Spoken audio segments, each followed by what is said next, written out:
Last night's episode of the Wendy Williams show witnessed an unprecedented confrontation when Donald Trump walked off the set after Wendy Williams made deeply personal attacks about his family that crossed every professional boundary. The business mogul didn't just defend himself. He exposed something profoundly disturbing about how Williams obtained private medical information about his youngest son. But what started as promotion for Trump's new business venture would reveal shocking evidence of how the show had been paying hospital employees for celebrity medical records. The Manhattan studio was tense from the moment Donald Trump arrived that morning. The businessman was there to discuss his latest real estate development and a charity initiative for autism awareness, but Wendy Williams had prepared what she called the tea that will finally spill his secrets. A production assistant later revealed that Williams had spent the previous evening reviewing what appeared to be confidential medical documents, repeatedly saying, "This is going to break the internet." The audience was pumped up by the warm-up team with chants of "How you doing?" and jokes about billionaires who aren't really billionaires, creating an aggressive atmosphere before taping began. Trump maintained his composure during preparation, unaware that Williams had somehow obtained his son Barron's private therapy records and educational assessments. Therefore, when cameras began rolling at 10 a.m., no one could have predicted the legal and ethical catastrophe about to unfold. The show opened with Williams's signature Hot Topics segment, where she made several pointed remarks about certain businessmen who hide their family's problems while judging others. The audience hooped and hollered, not yet understanding these were targeted attacks on Trump waiting backstage. She held up manila folders mysteriously, telling viewers, "I've got something that's going to change everything you think you know about our next guest. Please welcome Donald Trump," Williams announced with her characteristic theatrical flair. Trump walked out confidently, waving to the mixed reception from the studio audience. He sat down in the purple chair, immediately noticing the predatory gleam in Williams's eyes. "Donald, welcome to my show," Williams began, her tone already dripping with false sweetness. "How you doing?" "I'm doing very well, Wendy. Here to talk about the new development and our Autism Awareness Foundation." Trump responded professionally. "Autism awareness? That's interesting. Very personal cause for you, isn't it?" Williams said, pulling out documents from behind her cards. Trump's expression shifted slightly. "Many families are affected by autism. It's important work," he said carefully. "But your family specifically. Let's talk about Barron. His diagnosis, his special needs, the therapist you've hired. Want to discuss that?" Williams pressed, waving the papers. The studio went dead silent. Trump's face darkened dangerously. "Those are private medical records. How did you obtain them?" he asked, his voice deadly quiet. "I have my sources. The public deserves to know that your son," Williams started. "Stop," Trump commanded, standing up with such force that Williams actually flinched. "You're discussing a minor child's private medical information that you obtained illegally. That's not just unethical, it's criminal." "The public has a right to know," Williams claimed, but her voice wavered. "The public has no right to a child's medical records. You've violated HIPAA, you've violated a minor's privacy, and you've violated every standard of human decency," Trump replied, his voice building with controlled fury. Therefore, the confrontation had escalated beyond typical celebrity conflict into serious legal territory. The audience sat frozen, many looking horrified at the mention of a child's records being exposed. But Williams, driven by ratings hunger, pressed forward. "Your son's autism explains a lot about your behavior, your need for control," she continued. "How dare you?" Trump interrupted, his voice thunderous. "How dare you use a child's private medical information as ammunition? How dare you weaponize autism? How dare you think my son's challenges are your entertainment?" He moved closer to her desk. "You want to attack me? Fine. I'm a public figure. But my minor child? His medical conditions? His therapies? That's off limits to anyone with a shred of humanity," he said. "I'm just sharing facts," Williams said weakly. "You're exploiting a child. There's a special place in hell for people who weaponize children's medical conditions for ratings," Trump responded. But then he revealed something that shifted everything. "You know what's interesting, Wendy? We knew you had these documents. The hospital employee you paid? She's been working with the FBI. Every payment you made is documented. Every illegally obtained record is tracked. You've been building a federal case against yourself for weeks," he said. Williams's face went ashen under her makeup. That's impossible, she whispered. Is it? Agent Shun, are you getting all this? Trump said, looking directly at camera 2.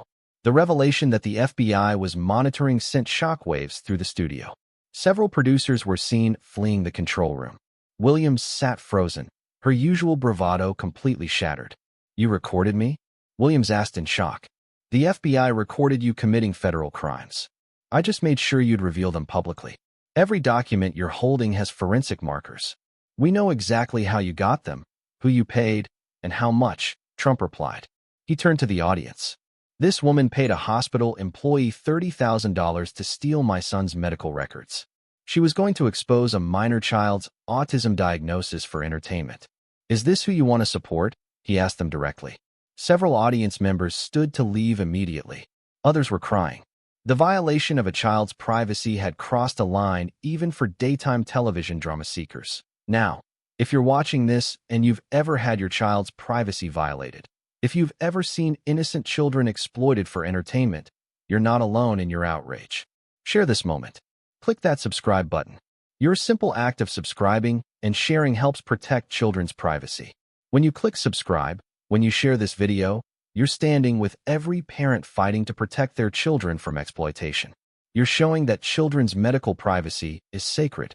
Every subscription, every share, reaches someone who needs to know they can fight back against those who would exploit innocent children. Please, take just a moment to subscribe and share, because your action right now could help protect another child from having their private information weaponized. Together, we can demand that media leaves children alone. Your subscribe click isn't just supporting content, it's protecting the most vulnerable among us. Trump continued with passionate intensity. Wendy, you've built your career on gossip, on scandal, on other people's pain. But today you crossed the final line. You attacked a child with challenges who's working hard every day to overcome them. And you wanted to turn his struggles into your punchline, he said. I wasn't going to mock him, Williams protested. You were going to expose him.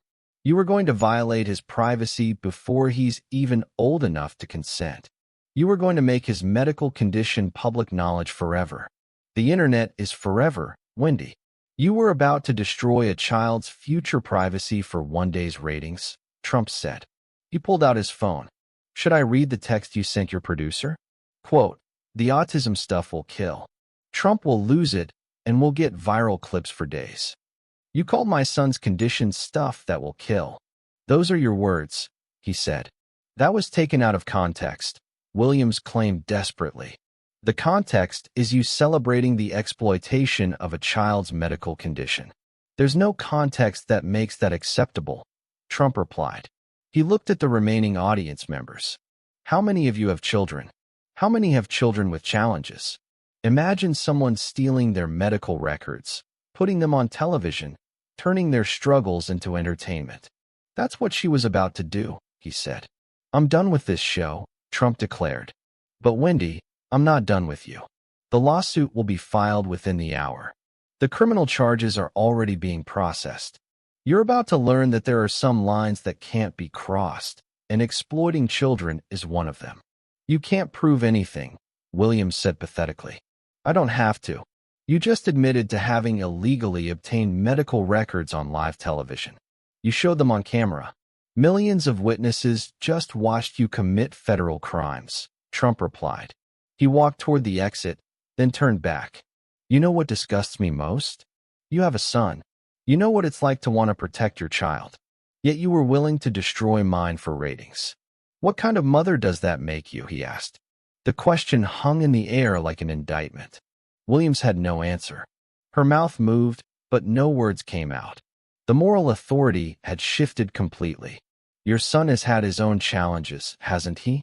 His struggles with addiction, his arrests. Imagine if someone had weaponized that when he was a minor. Imagine if someone had stolen his medical records and exposed them. That's what you were about to do to my child. Trump continued. Get out, Williams whispered, tears starting to streak her makeup. I'm leaving. But know this. Every parent watching will remember what you tried to do. Every person with a special needs child will remember you tried to exploit one of them. Every human being with a conscience will remember you crossed the ultimate line, Trump said. He walked off to stunned silence, then explosive applause. The audience gave him a standing ovation while Williams sat destroyed at her desk. The show cut to commercial, but the damage was already catastrophic. Within minutes, #WendyExploitsChildren was trending worldwide. Parent organizations, autism advocacy groups, and children's rights organizations all condemned Williams. The backlash was universal and devastating. The FBI raided the show's offices that afternoon. They found evidence of systematic purchasing of celebrity medical records, including those of other minor children. The scope of the criminal enterprise was staggering. Williams was arrested on federal charges the next morning. The image of her being led away in handcuffs became the defining photo of celebrity journalism's lowest moment. She faced up to 20 years for violating minors' medical privacy. The show was canceled immediately. No network would touch it. Advertisers didn't just withdraw, they publicly condemned the show's practices. The Wendy Williams brand was toxic beyond repair. Trump held a press conference surrounded by parents of special needs children. Wendy Williams thought my son's challenges were entertainment. She learned that some things are sacred. Children's privacy is sacred. Their medical conditions are not content. Their struggles are not storylines, he said. The trial became a landmark case for children's privacy rights. Williams was convicted on all charges. The judge's sentencing statement was scathing. "You violated the most vulnerable among us for the basest of reasons, ratings. This court sentences you to the maximum to send a message. Children are off limits." Williams served 12 years in federal prison. Her name became synonymous with the exploitation of children. Media training now includes mandatory sections on protecting minors, called the Williams Warning. Meanwhile, Trump established a foundation protecting special needs children's privacy rights.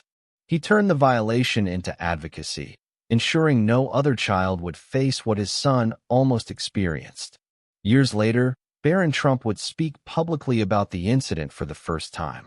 "My father protected me when I couldn't protect myself. He showed me that some battles are worth fighting, especially when they're for those who can't fight for themselves," he said. The empty studio where Williams once filmed became a therapy center for special needs children. Her purple chair was destroyed, with one parent saying, "Evil doesn't deserve a monument."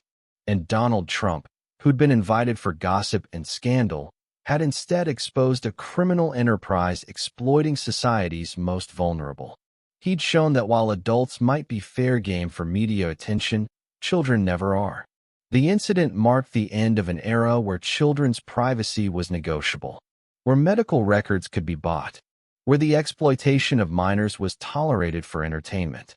Wendy Williams had crossed the ultimate line, and in doing so, had ensured that line would never be crossed again.